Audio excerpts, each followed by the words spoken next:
प्यारे बच्चों नमस्कार। कैसे हैं आप सभी? उम्मीद करता हूँ आप सभी अच्छे होंगे। प्यारे बच्चों, आज की इस वीडियो में हम क्लास 10th की प्रश्नावली 1.2 के सभी प्रश्नों को हल करेंगे। और प्यारे बच्चों, मैं यह भी बता दूं कि ये प्रश्नावली वेरी वेरी मोस्ट इंपोर्टेंट है, जो कि इस प्रश्नावली में से बोर्ड एग्जाम में आपके लिए 4 नंबर का 2 नंबर का प्रश्न जरूर मिलेगा। तो प्यारे बच्चों, आपसे मेरी हाथ जोड़कर रिक्वेस्ट है कि आप इस प्रश्नावली को अच्छे से समझें, ठीक है? तो मेरे प्यारे बच्चों, देर न करते हुए पहले प्रश्न से वीडियो को शुरू करेंगे। लेकिन हाँ, मेरी आपसे एक हाथ जोड़कर रिक्वेस्ट है, अगर बेटा वीडियो अच्छी लगे तो लाइक करना। जो छात्र चैनल पहले चैनल को जरूर सब्सक्राइब कर लें और बेल आइकन भी प्रेस कर लें, जिससे आने वाली वीडियो नोटिफिकेशन समय पर मिलता रहे। तो प्यारे बच्चों, पहले प्रश्न को लिख देते हैं और अच्छे से बेटा समझते हैं, ठीक है?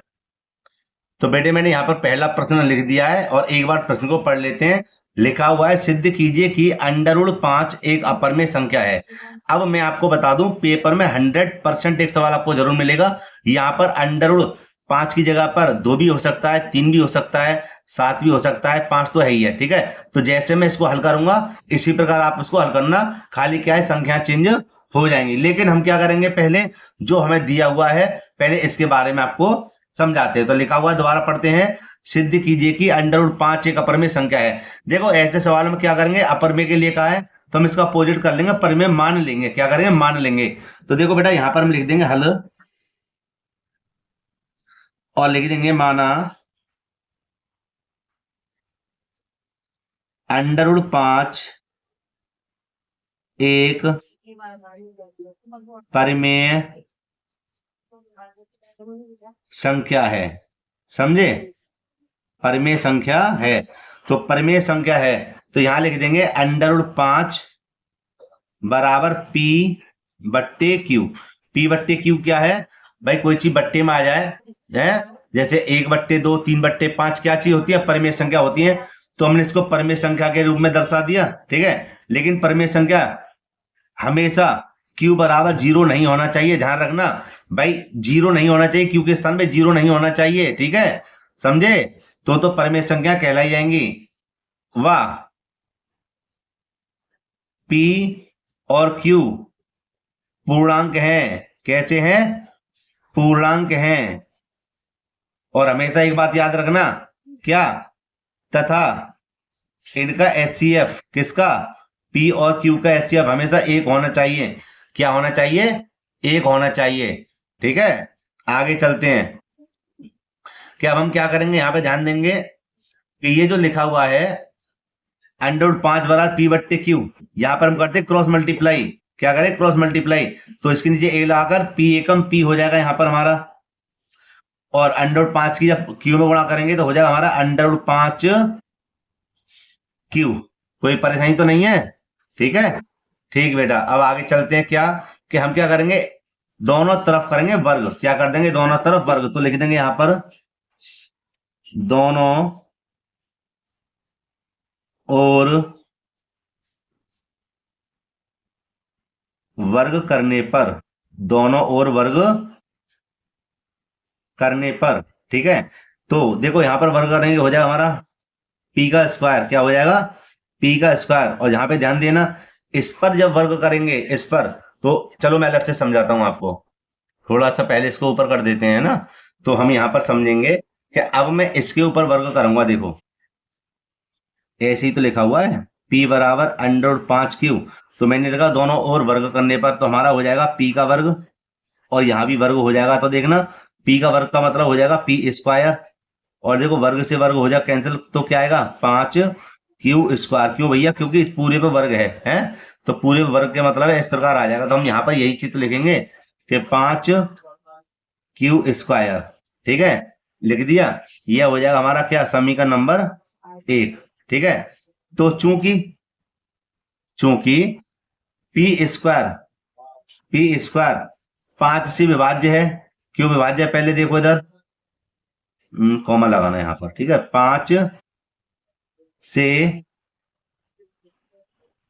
विभाजित है।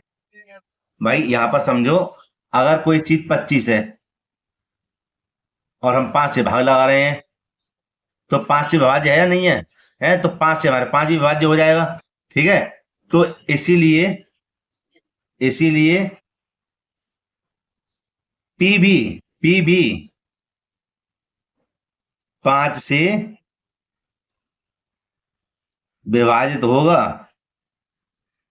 5 से विभाजित होगा। समझे ना समझे? समझे?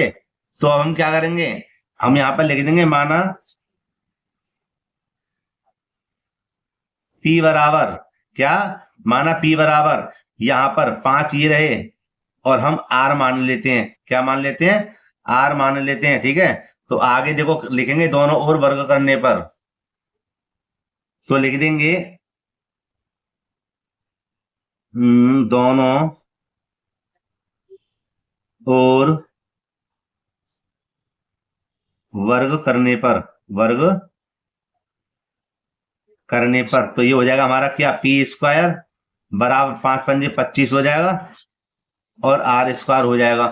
ठीक है, तो हमें क्या करना है, हमें लिखना पड़ेगा ये, कहाँ गया कहाँ गया कहाँ गया, ये रहा। तो पी स्क्वायर का मान हमारा कितना था, कितना आया निकल कर हमारा 25 आर स्क्वायर। क्या आएगा? 25 आर स्क्वायर। तो हम यहां लिख देंगे चूंकि चूंकि पी स्क्वायर बराबर 5 क्यू स्क्वायर रखने पर, ठीक है, अलग से करते हैं इस चीज के लिए अब हम, लेकिन इससे पहले मैं आपके लिए कुछ समझा दूं कि देखो ये हमारा क्या था, पी स्क्वायर बराबर 5 क्यू स्क्वायर है ना, तो हम क्या करें, पी के स्थान पर 5 क्यू स्क्वायर लिख देंगे यहां पर। समझे ना समझे? ठीक है, तो मैं यहां पर लिख देता हूं 5 क्यू स्क्वायर। ठीक है, पहले मैं दूसरे पेज को ले लूं, यहां पर लिख देंगे हम पी स्क्वायर के स्थान पर 5 क्यू स्क्वायर बराबर क्या है, सामने देखो 25 आर स्क्वायर है या नहीं है? है। तो बेटा यहाँ पे ध्यान देना, देखो 5 पंजे 25। ठीक है, कट गया, ऊपर कर दो इसको, थोड़ा सा ऊपर कर देते हैं और इसको कर देते हैं सही, कटा। तो यहाँ पर हमारे पास क्या बचा, हमारे पास बचा क्यू स्क्वायर बराबर 5 आर स्क्वायर, समीकरण नंबर 2। तो देखो चूंकि बिल्कुल सेम टू सेम कंडीशन वही चलनी है, क्यू स्क्वायर भी 5 से विभाजित है, से विभाजित है, इसलिए क्यू भी 5 से विभाजित होगा। देखो यही चीज लिखाई थी पहले मैंने, है पी स्क्वायर 5 से विभाजित है तो पी भी 5 से विभाजित होगा। भाई यहाँ पर 25 है, 25 का वर्ग क्या हो जाएगा, 5 हो जाएगा, तो मान के चलो पी का वर्ग हो गया, यहाँ पे पी है तो पी का वर्ग विभाजित है। इसी प्रकार ये मैंने कर दिया, यहाँ पर लिख दिया। ठीक है, सेम कंडीशन वही चल रही है इस समय। तो हम यहाँ पर लिख देंगे इसके आगे, चूंकि पी व क्यू दोनों कंडीशन सेम निकली हैं, दोनों 5 से विभाजित हैं, इसलिए एच सी एफ पी और क्यू बराबर 5 है ना, तो इनका 5 तो आया एच सी एफ, लेकिन 1 नहीं आएगा। ध्यान रखना, क्या नहीं आएगा, 1 नहीं आएगा। अतः हमारी अवधारणा, अतः हमारी अवधारणा गलत है। कैसी है? गलत है। इसलिए √5 एक अपरमेय संख्या है। कैसी है? अपरमेय संख्या है, और यही हमारा क्या है, आंसर है। समझ गए? तो ये तो रही बात कहाँ की, कि √5 की सेम प्रोसेसिंग रहेगी इसकी। कैसी? √2 आ जाए, √3 आ जाए, 7 आ जाए, तो आपको इसी प्रकार लिखना है। ठीक है, वैसे मैंने एक छोटा क्वेश्चन बनाया हुआ है √3 वाला, तो आप वहां पर जाकर देख सकते हैं वीडियो में, बहुत ही सरल से समझा है। ये मैंने काफी बड़ा कर दिया है, ये इसलिए मैंने बड़ा कर दिया कि ये प्रश्नावली है भैया, इसको थोड़ा अलग से मुझे बताना पड़ गया। लेकिन उस चीज में मात्र ऐसी होंगी 4-5 लाइन होंगी, 4-5 लाइन में ही उसको मैंने खत्म कर दिया √3 के मान को। और मैंने ये भी उसमें कहा है कि वहां पर √5 आ जाए या √2 हो, 3 हो, कुछ भी हो, सेम टू सेम लिखना है। अगर आप चाहो तो लिंक में कमेंट बॉक्स में बता देना, मैं लिंक डाल दूंगा उसका, ठीक है। अगर आप चाहें तो मैं छोटे वाले उसको बता दूंगा कि आपका तरीका क्या है। इस तरीके से करेंगे आप तो आपको पूरे पूरे नंबर मिलेंगे। हालांकि ये तो बड़ा तरीका है, ये तो आपको दिखाना है ही है, ठीक है। ये तो आपका 4 नंबर का ही है, वो भी 4 नंबर का है, समझ रहे हैं, वो भी 4 नंबर का है। तो उसमें ये को मैंने छोटा करा दिया है, लेकिन ये किताब के साथ इसको बड़ा कर दिया। चलो कोई बात नहीं है, अब चलते हैं इसके अगले प्रश्न की ओर। तो ये तो काफी बड़ा लग गया होगा आपको, है ना। जब आप इस चीज को मतलब 2-4 हल करोगे तो समझ में आ जाएगा, ठीक है। तो अगला प्रश्न बहुत ही सरल है, और वो भी आ जाता है कभी कभार, कभी कभार क्या पक्का पक्का आता ही है, ऐसे प्रश्न तो आते ही हैं, ठीक है। दूसरा प्रश्न है, जैसे चलो दूसरे प्रश्न को पहले मैं दिखा देता हूँ। देखो बेटे, यहाँ पर दूसरा प्रश्न लिखा हुआ है, सिद्ध कीजिए कि 3 प्लस के 2 अंडर रूट 5 एक अपरिमेय संख्या है। बिल्कुल इसी प्रकार आपको हल करना है। देखो समझो, सबसे पहले लिखेंगे हल,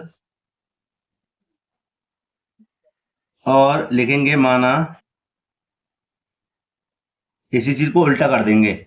माना 3 प्लस के 2 अंडर रूट 5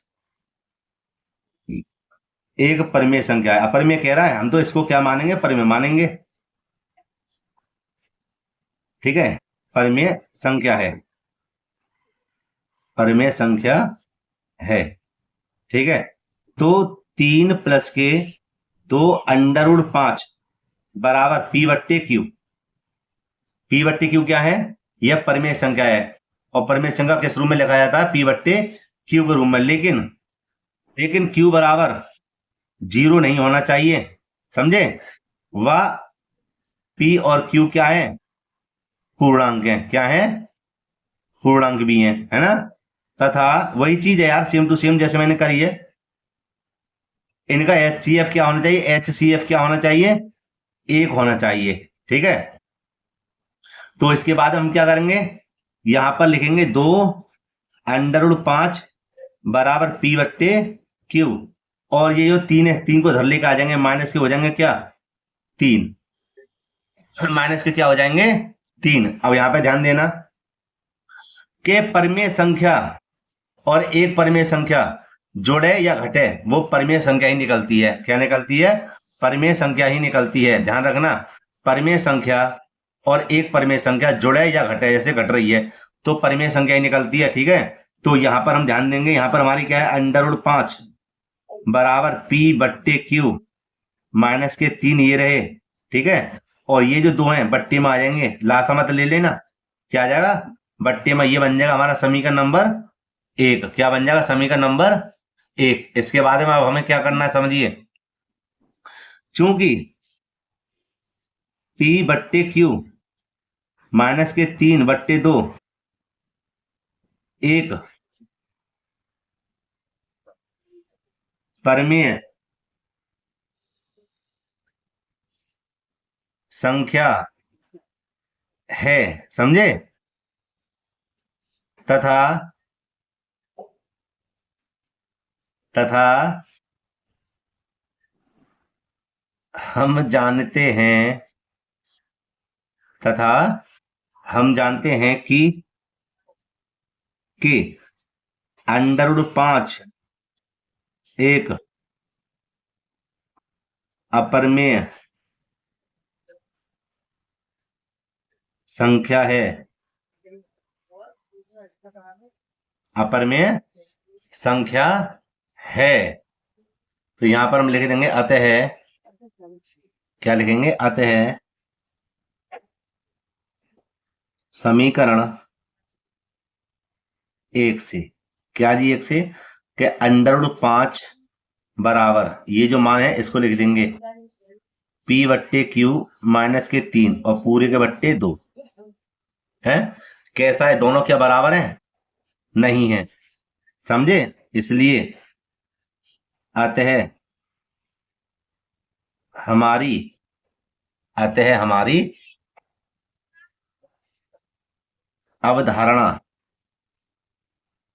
अवधारणा कैसी है, गलत है, गलत है, समझे। और थोड़ी सी जगह है तो लिख देंगे यहां पर, इसलिए 3 प्लस के 2 अंडर रूट 5 एक अपरिमेय संख्या है। और यही हमें क्या करना था, सिद्ध करना था, प्रूव करना था। समझे? समझ गए बेटा? कोई परेशानी, कोई डाउट नहीं हो सकता 100%। और अगर है तो मुझे कमेंट बॉक्स में बताना कि हाँ सर ये परेशानी है, हमें समझ में ना आया, कोई भी परेशानी हो। ठीक है? लेकिन मैं पक्की गारंटी देता हूँ, उम्मीद करता हूँ आपको अच्छे समझ में बेटा आ रहा होगा। ठीक है, तो अब हल करते हैं इसके अगले प्रश्न को। और अगले प्रश्न में तो 3 भाग भी हैं, उन तीनों भागों को अच्छे से समझने का पूरा पूरा प्रयास करते हैं। तो बेटा यहाँ पर तीसरा प्रश्न लिखा हुआ है, सिद्ध कीजिए कि निम्नलिखित संख्याएं अपरिमेय हैं। ठीक है? तो ये 3 है भाग, इनमें इनको हमें सिद्ध करके बताना है। जैसे हम पहले भाग को हल करेंगे, यहाँ पर करेंगे पहले भाग को हल, और यहाँ लिख देंगे 1/√2। कैसी है? अपरिमेय की बात कर रहा है तो उल्टा ही लिखेंगे, लिख देंगे माना 1/√2 एक परिमेय संख्या है। ठीक है? तो आप सभी को तो पता ही है कि कोई भी परिमेय संख्या हो उसको हम P/Q के रूप में लिख सकते हैं। लिख सकते हैं, नहीं लिख सकते? दुनिया की कोई भी परिमेय संख्या हो उसको हम P/Q के रूप में लिख सकते हैं। लेकिन यहाँ पर Q बराबर 0 नहीं होना चाहिए, पहली कंडीशन। व P और Q क्या होते हैं? पूर्णांक होते हैं। क्या होते हैं? पूर्णांक होते हैं। लेकिन उनका HCF क्या होता है? 1 के बराबर होता है। समझ गए? तो अब हमें क्या करना है ऐसे सवालों में, इसका करेंगे व्युत्क्रम। तो लिख देंगे व्युत्क्रम करने पर, करने पर। तो व्युत्क्रम भैया कैसे कहते हैं? इनका उल्टा। तो √2 ऊपर हो जाएगा, 1 हो जाएगा नीचे। जब ये ऊपर गया तो Q भी पहुंच जाएगा ऊपर और P हो जाएगा नीचे। समझ गए? क्या √2 बराबर P/Q के बराबर है कोई चीज? नहीं है ना? तो हम इसको क्या करेंगे, समीकरण चलो बना ही देते हैं। ये बन गया। लेकिन यहां पर मैं समझाऊंगा कि एक है हमारी परिमेय संख्या और एक अपरिमेय संख्या। क्या अपरिमेय संख्या परिमेय संख्या बराबर होती है? नहीं होती, नहीं होती ना। तो इसलिए यहां पे लिख देंगे चूंकि Q/P एक परिमेय संख्या है, परिमेय संख्या है, तथा √2 एक अपरिमेय अपरिमेय संख्या है। ठीक है? तो इसलिए समीकरण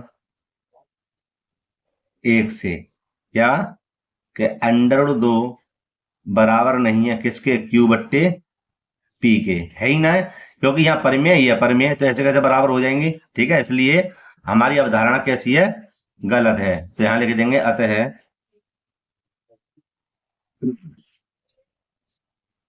हमारी अवधारणा गलत है। इसलिए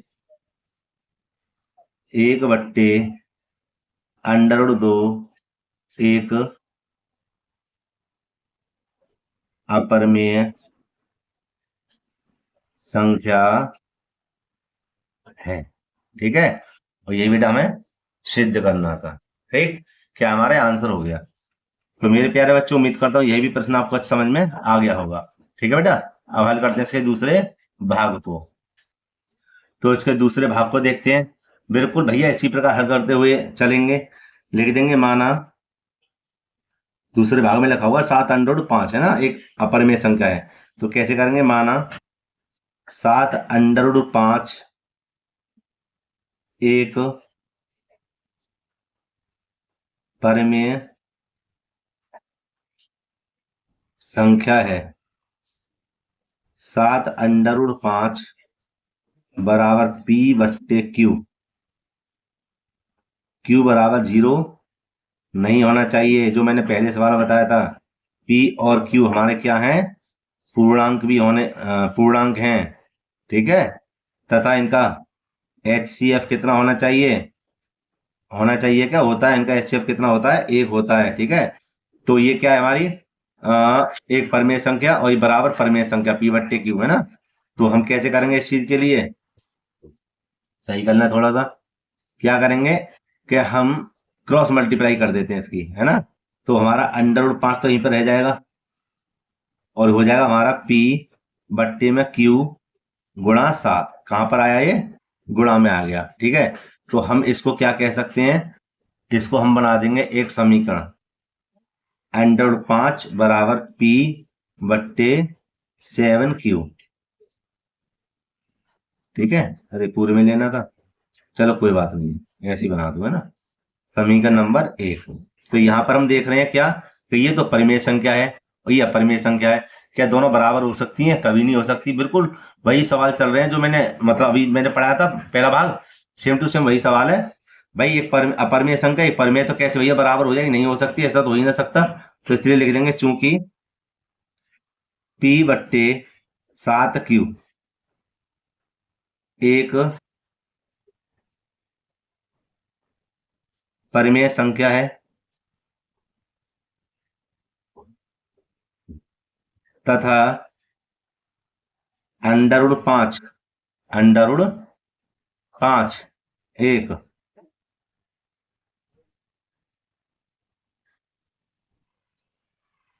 अपरिमेय संख्या है, सही है। तो हमारा जो समीकरण है, अतः समीकरण 1 से जो हमारा समीकरण है √5 बराबर नहीं हो सकता किसके, P बट्टे 7Q के, समझे। क्योंकि एक अपरिमेय एक परिमेय ऐसे कैसे बराबर हो जाएंगे, लिख देंगे अतः हमारी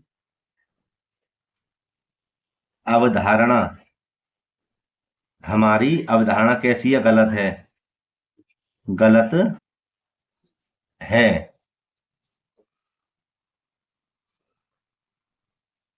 इसलिए 7√5 एक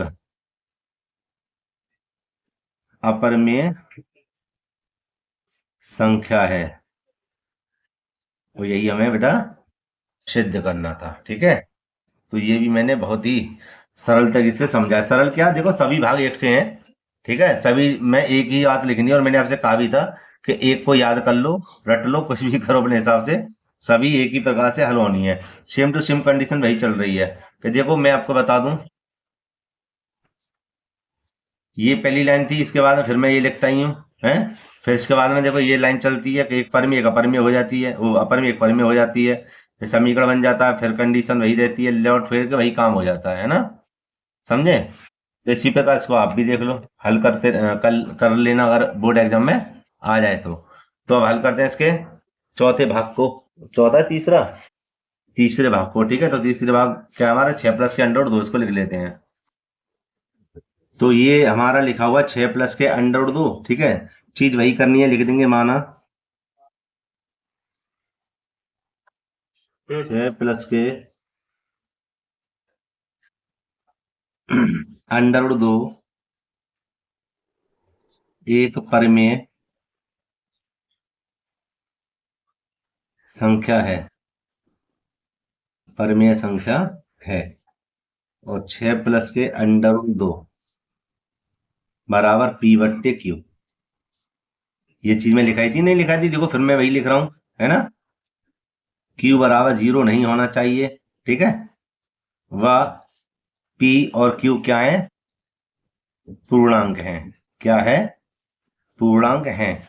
और तथा इनका HCF कितना होना चाहिए, 1 होता है ना।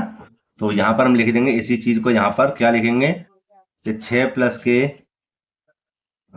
चलो ऐसे कर लेते हैं, तो यहां लिख देते हैं √2 बराबर P बट्टे Q, और 6 को इधर लेकर आएंगे तो काय के हो जाएंगे, माइनस के। अब खत्म तो यहीं पे हो गया ये, अगर समझा जाए तो कैसे, कि एक तो हो गया कि परमेय में से परमेय को हटाएंगे तो क्या बचेगा, परमेय बचेगा है, और यहाँ पे अपरमेय संख्या है। तो परमेय संख्या कभी बराबर नहीं होती है, ध्यान रखना। अपरमेय परमेय अलग हो गया ये, समझे। तो हम यहाँ पर लिख देंगे क्या, चूंकि P बट्टे Q ये फॉर्मेलिटीज है, पूरी कर रहे हैं। एक परमेय संख्या है, परमेय संख्या है, और अंडर दो तथा अंडर दो एक अपरमेय संख्या है। कैसी है, अपरिमेय संख्या है। समझे ना समझे। तो हम अगर इसको चाहें तो समीकरण नंबर 1 मान सकते हैं पहले सवाल की तरह, ठीक है। इसके बाद में हम लिखेंगे क्या, लिख देंगे अतः समीकरण 1 से क्या, कि अंडर रूट 2 बराबर P बट्टे Q माइनस के 6 कैसे अपरमेय और परमेय संख्या के बराबर नहीं हो सकते, ठीक है। तो यहां लिख देंगे अतः हमारी अवधारणा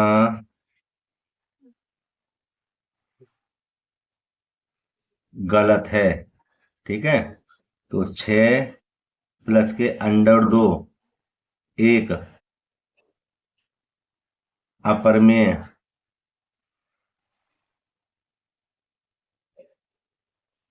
संख्या है। तो बेटा ये तो होगी हमारी प्रश्नावली खत्म पूरी पूरी, ठीक है। लेकिन मैं कुछ बातें आपको बता दूं परमेय संख्याएं और अपरमेय संख्या के बारे में। हालांकि मैंने पहले चैप्टर में ही ये चीज क्लियर कर दी है, जिससे कि आपको कोई परेशानी ना हो पूरे प्रश्नावली में, है ना बेटा। लेकिन मैं और कुछ बता दूं, क्योंकि छोटे छोटे एक एक नंबर के भी प्रश्न आ जाते हैं, जिससे बच्चा घबरा जाता है कि कौन सी परमेय संख्या है, कौन सी अपरमेय संख्या है। तो मैं उसके बारे में आपको समझाऊंगा आज, ठीक है। तो मैं एक साफ पेज यहाँ पर लगाई दिया आपके सामने, और देखो बेटा यहाँ पर हल करते हैं। परमेय संख्या को पहले समझते हैं और हेडिंग डाल देते हैं परमेय संख्याएं। ये मैंने समझा दिया है, ठीक है। आप थोड़ा सा और समझ लें। परमेय संख्या, ठीक है। परमेय संख्या क्या होती है, जो P बट्टे Q के रूप में लिख जाए उसे परमेय संख्या कहते हैं। क्या कहते हैं, परमेय संख्याएं। चलो मैं लिख ही देता हूं, लिख दें। प्रत्येक संख्या, इससे आपको बहुत लाभ मिलेगा अगर आप इस चीज को समझते हैं तो, जिसे हम P बट्टे Q के रूप में लिख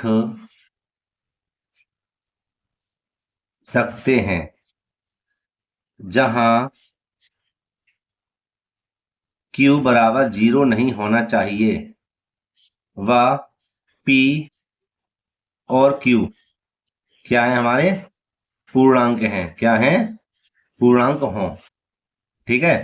और तथा उनका HCF कितने के बराबर हो, 1 के बराबर हो, समझे। तो अगर मैं यहाँ पर एग्जाम्पल दूं, उदाहरण दूं आपके लिए, तो परमेय संख्या कौन सी होती है, जैसे कि देखो 2/3 P बट्टे Q के रूप में है, P बट्टे Q के रूप में है ना। 7/2, 6/11, 0/1 है, कैसी है, और आदि, डॉट डॉट डॉट लगा सकते हैं, और आदि कैसी संख्या बेटा, ये सभी परमेय संख्या है। कैसी संख्या है, सभी परमेय संख्या है। अगर मैं इसको उल्टा करूंगा तब भी ये परमेय निकल कर आएंगी। फिर 3/2, 2/7, 11/6। लेकिन अगर आप इसको एक ऊपर नीचे लिखेंगे तो ये फिर परमेय संख्या नहीं कहलाई जाएगी, यह परमेय संख्या नहीं कहलाई जाएगी। ये होगी हमारी अपरिभाषित संख्या। कौन सी संख्या होगी, ये वाली अपरिभाषित संख्या होगी, समझे। क्योंकि यहां पर आ गया, मैंने क्या कहा था, Q के स्थान पर 0 नहीं होना चाहिए। अगर Q के स्थान पर 0 आ जाता है तो वो कैसी संख्या, अपरिभाषित, माने परमेय संख्या नहीं होगी। ठीक है, क्लियर है ये वाली चीज। तो आप इसको यहां भी लिख सकते हैं नोट करके। क्या नोट में? कि परिमेय